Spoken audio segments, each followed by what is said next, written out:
नमस्कार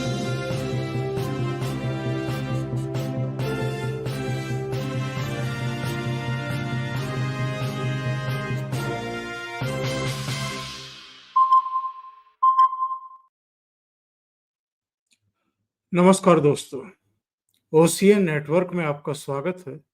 मैं हूं ओमकार चौधरी।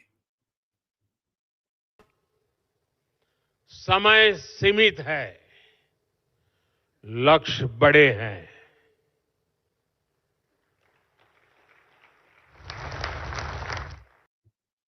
हमारे पास समय सीमित है, लक्ष्य बड़े हैं। उल्टी गिनती शुरू हो चुकी है पाकिस्तान की, आतंकवादियों की, और पाकिस्तान में भी जिसे हम इस्टेब्लिशमेंट कहते हैं, जो आईएसआई है, जो मिलिट्री वहां की साजिशें रचती रहती है, और जो आतंकवादियों के आका सरगना उसने पाल करके पोस करके वहां बाइज्जत बैठा रखे हैं, उन सब की उल्टी गिनती शुरू हो चुकी है। प्रधानमंत्री नरेंद्र मोदी ने मंगलवार को सेना के तीनों सेनाओं के प्रमुखों और सीडीएस और एनएसए की मौजूदगी में, डिफेंस मिनिस्टर राजनाथ सिंह की मौजूदगी में सेना को खुली छूट दे दी है और ये कहा है कि समय, दिन और जगह आप तय करिए, क्या करना है आप तय करिए,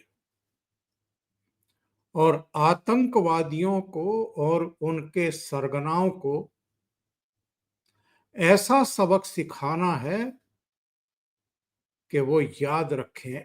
उन्होंने सोचा भी नहीं होगा, ऐसा सबक सिखाना है। ये मंगलवार को उन्होंने स्पष्ट कर दिया, आदेश दे दिए हैं सेना को कि आप शुरू करिए। और महत्वपूर्ण बात यह है कि मंगलवार को दो अहम बैठकें हुई हैं। एक तो एनएसए अजित डोभाल थे, सीडीएस अनिल चौहान थे, इनके साथ हाई लेवल मीटिंग हुई, राजनाथ सिंह उनके साथ थे, और तीनों सेनाओं के प्रमुख भी उनके साथ थे। उसके कुछ विजुअल आए हैं, लेकिन इस विजुअल में आपको आवाज सुनाई नहीं पड़ेगी कि प्रधानमंत्री सेना के तीनों अंगों के प्रमुखों को, अजित डोभाल को और सीडीएस को क्या दिशा निर्देश दे रहे हैं।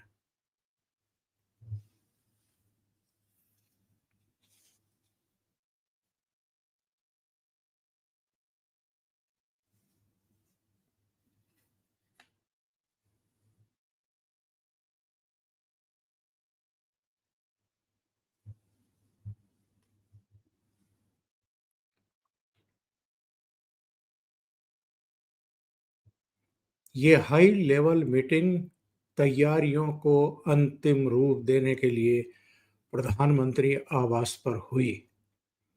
एक और हाई लेवल मीटिंग हुई कई दिन से, आपको इनफैक्ट जब से कश्मीर से लौटे हैं तब से आपको अमित शाह की गतिविधियां दिखाई नहीं दे रही होंगी।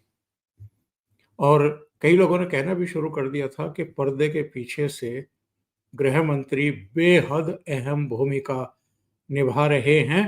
और ये जो हम गुजरात के कुछ शहरों में, जम्मू कश्मीर में और उत्तर प्रदेश को लेकर के तमाम खबरें आई हैं, दूसरे प्रदेशों से खबरें आई हैं, जितने पाकिस्तानी यहाँ थे उनको 48 घंटे के भीतर वापस पाकिस्तान भेजना था, ठेलना था उनको अटारी बॉर्डर के जरिए, या जो अटारी बॉर्डर के जरिए नहीं जा पाए वो हवाई जहाज पकड़ करके जाएं, ये सुनिश्चित करना था। 48 घंटे जब बीत गए तो ये आदेश जारी कर दिए गए कि जो लोग भी 48 घंटे की समय सीमा में भारत छोड़ करके वापस नहीं लौटे हैं उनकी गिरफ्तारी की जाए, उन पर मुकदमे चलाए जाएं। 3 साल की सजा का प्रावधान है। ऐसे अवैध रूप से रहने वाले लोगों को 3 साल की सजा और 3 लाख तक का जुर्माना उनको भुगतना पड़ेगा, भरना पड़ेगा। तो बहुत बड़ी कार्रवाई इस समय अमित शाह के नेतृत्व में देश के अलग-अलग राज्यों में चल रही है। जो अवैध रूप से रहने वाले रोहिंग्या हैं, बांग्लादेशी हैं, पाकिस्तानी हैं या और नेशनल्स हैं, उन सबको ढूंढा जा रहा है, निकाला जा रहा है, बसों में भर करके उनको एक जगह ले जा करके वहां से उनके देशों को डिपोर्ट करने की कार्रवाई शुरू हो चुकी है। और बहुत सारी ऐसी चीजें भी निकल करके इसमें सामने आई हैं जो चौंकाती हैं। लाखों महिलाएं हैं भारत की, मुस्लिम महिलाएं हैं, जिन्होंने पाकिस्तान के लड़कों से, मर्दों से निकाह किया है, शादियां की हैं और वहां से प्रेग्नेंट होकर के हिंदुस्तान आती हैं और यहां बच्चों को जन्म देती हैं। और यहां चूंकि आयुष्मान योजना है गरीबों के लिए, अस्पतालों में उनकी डिलीवरी वगैरह हो जाती है क्योंकि उनके पास भारतीय पासपोर्ट है। जो जन्म लेने वाले बच्चे हैं वो भले ही पाकिस्तानी मर्द के हैं, लेकिन वहां गर्भवती होती हैं, यहां आकर के रहती हैं, यहां अस्पतालों में बच्चे पैदा करती हैं सरकारी खर्चे पर। और उनके पालने पोसने के लिए भी, चूंकि मोदी जी ने 80 करोड़ जनसंख्या को मुफ्त में भोजन, अनाज और दूसरी चीजें देने की व्यवस्था कर रखी है और समाज कल्याण की बहुत सारी योजनाओं का लाभ भी वो उठा रही है। यानी शादी करेंगी पाकिस्तान में, वहां से प्रेग्नेंट होकर के वापस अपने मायके लौट आएंगी, भारत लौट आएंगी। और ऐसी लाखों महिलाएं बताई गई हैं, इनकी पहचान हुई है, इनकी शिनाख्त हुई है। ये चूंकि अभी भी भारतीय नागरिक हैं, किसी ने 10 साल पहले शादी की थी, किसी ने 20 साल पहले शादी की थी। जम्मू कश्मीर में तो एक ऐसी महिला भी निकली है जो 60 साल पहले यहां आ गई थी। उसका बेटा सुरक्षा बलों में भर्ती हो गया था, एक ऑपरेशन में मारा गया था। उसके बेटे को राष्ट्रपति का पुरस्कार भी मिला है और उसके पास भारत में रहने का कोई वैध डॉक्यूमेंट नहीं था। वो पीओके की रहने वाली थी, यानी जहां पाकिस्तान का कब्जा है उस इलाके की। तो उसको अब वापस पीओके भेजा गया है। तो अमित शाह बहुत बड़े काम में लगे हुए हैं, साफ सफाई के काम में लगे हुए हैं। और जो यहाँ अवैध रूप से रह रहे हैं और यहाँ के जो लोगों के हक हैं उनको मार रहे हैं, और यहाँ के हैं भी नहीं, जहनी तौर पर भी नहीं है, वो पाकिस्तान का राग अलापते हैं। और जब भी कोई ऐसी बात होती है तो वो पाकिस्तान के नारे लगाते हैं, जिंदाबाद के। पाकिस्तान का अभी 2-3 जगह जो आक्रोशित लोग थे, उन्होंने सड़कों पर झंडा बिछा करके उसके ऊपर से गुजरना शुरू किया, व्हीकल्स को गुजारना शुरू किया, तो इनको आग लग गई। ये लोग वहां इकट्ठी हो गई, महिलाएं आकर के उस झंडे को उठा करके ले गई और लड़ने झगड़ने को तैयार। तो इस जो भी कार्रवाई इस समय होने वाली है, इससे पहले जो पाकिस्तानी नागरिक हैं, जो बांग्लादेशी हैं, जो रोहिंग्याज हैं, उन सबको ढूंढ ढूंढ करके निकाला जा रहा है। जम्मू कश्मीर में कितनी बड़ी कार्रवाई चल रही है। एनआईए के 50 से ज्यादा अफसर और कर्मचारी इस समय जम्मू कश्मीर में है। जगह जगह छापेमारी हो रही है, इनकी धरपकड़ हो रही है।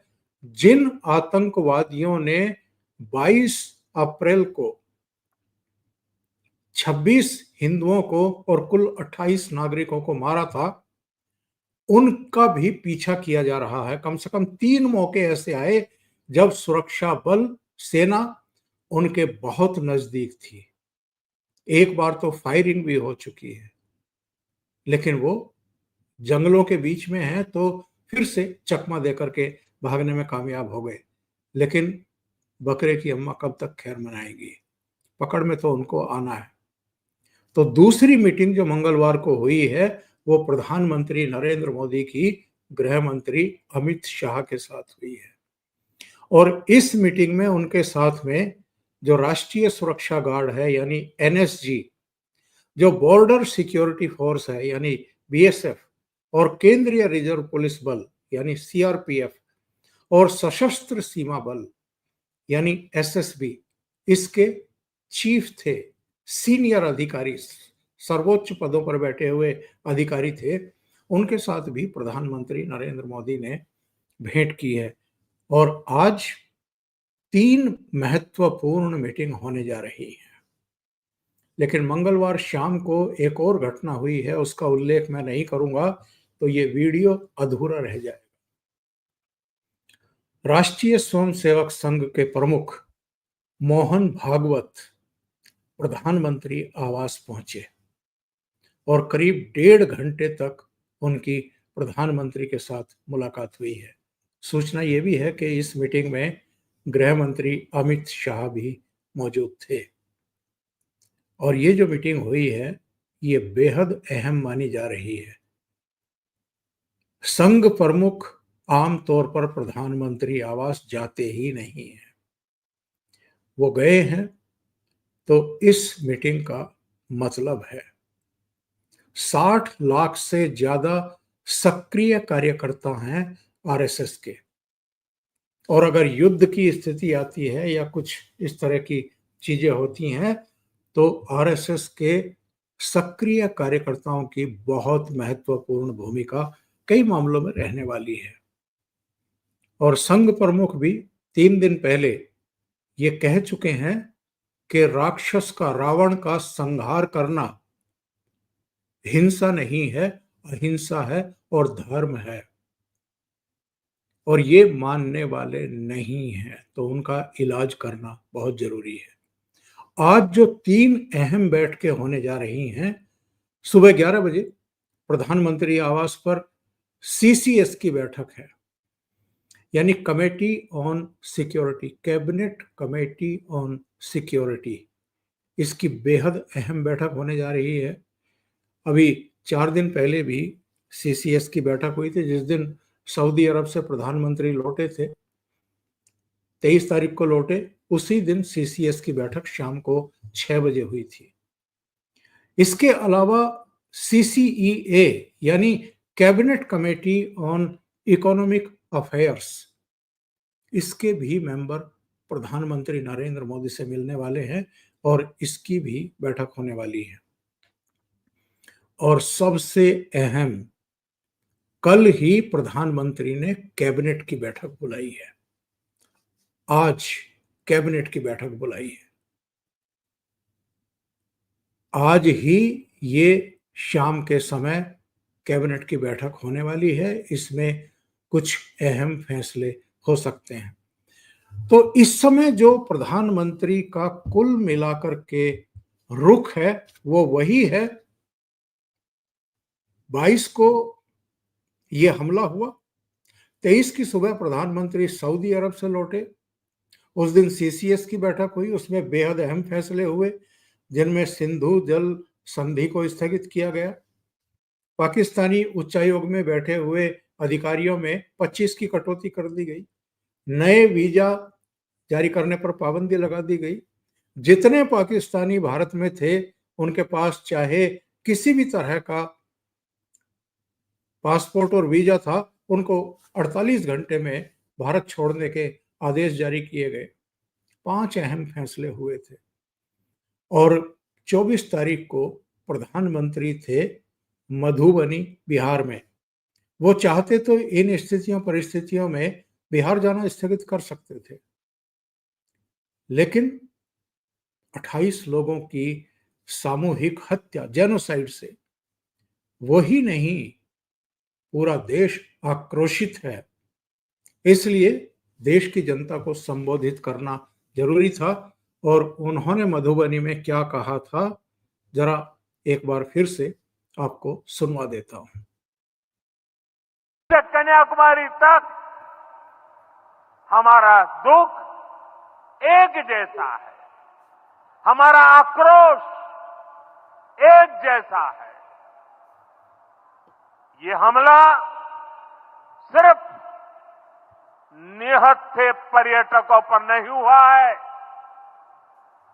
देश के दुश्मनों ने भारत की आत्मा पर हमला करने का दुस्साहस किया है। मैं बहुत स्पष्ट शब्दों में कहना चाहता हूं,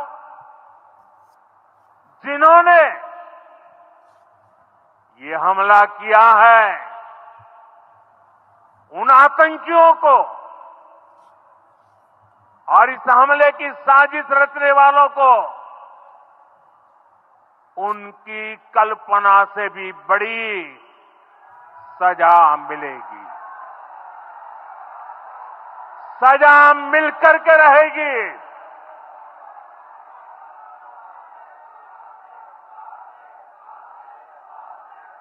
अब आतंकियों की बची खुची जमीन को भी मिट्टी में मिलाने का समय आ गया है। और जो मैंने कहा है कि उल्टी गिनती शुरू हो चुकी है, इंतजार की घड़ियां भी खत्म हो चुकी हैं। जितनी ये मीटिंग्स हुई हैं मंगलवार को और जो आज बुधवार को होने वाली है, और कैबिनेट की भी मीटिंग होने वाली है, इसके बाद कभी भी वो बड़ी कार्रवाई और पाकिस्तान को सजा देने की कार्रवाई शुरू हो सकती है जिसका देश इंतजार कर रहा है, दुनिया भी इंतजार कर रही है। अमेरिका का हमें सहयोग है, रूस का हमें सहयोग है, खड़ी के देश हमारे साथ खड़े हुए हैं। पाकिस्तान बिल्कुल एकदम अकेला खड़ा हुआ है।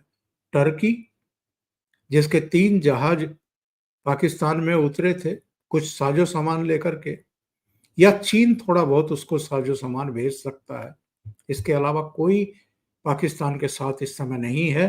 पाकिस्तान में हड़कंप की स्थिति क्या है, आप इससे अंदाजा लगाइए कि जनरल आसिम मुनीर भी अपनी फैमिली को देश से बाहर, यानी लंदन, और कुछ को अमेरिका भेज चुके हैं। और जो वहां के मंत्री हैं, नवाज शरीफ का परिवार भी, जो पाकिस्तान में जो सदस्य बचे थे उनके, वो भी लंदन लौट चुके हैं और न्यू जर्सी उनमें से कुछ गए हैं, इस तरह की सूचना मिल रही है। जनरल आसिम मुनीर, बल्कि मैं कहूंगा कि मौलाना आसिम मुनीर, जिन्होंने भड़काया है आतंकवादियों को और एक कसीदगी पैदा की है, किसी मौलाना की तरह तकरीर की है, उनके बारे में भी जानकारी ये मिल रही है कि कहीं बंकर में बैठे हुए हैं, किसी बंकर में छुपे कर बैठे हुए हैं। तमाम गतिविधियों पर भारत की निगाह है और जब कार्रवाई शुरू होगी तो इसका नतीजा क्या होगा ये पाकिस्तान के इन लोगों को पता लग जाएगा। अब वहां के रक्षा मंत्री का बयान आपने देखा होगा, वो कह रहे हैं कि हम कोई संघर्ष नहीं चाहते, हम तो बातचीत करना चाहते हैं।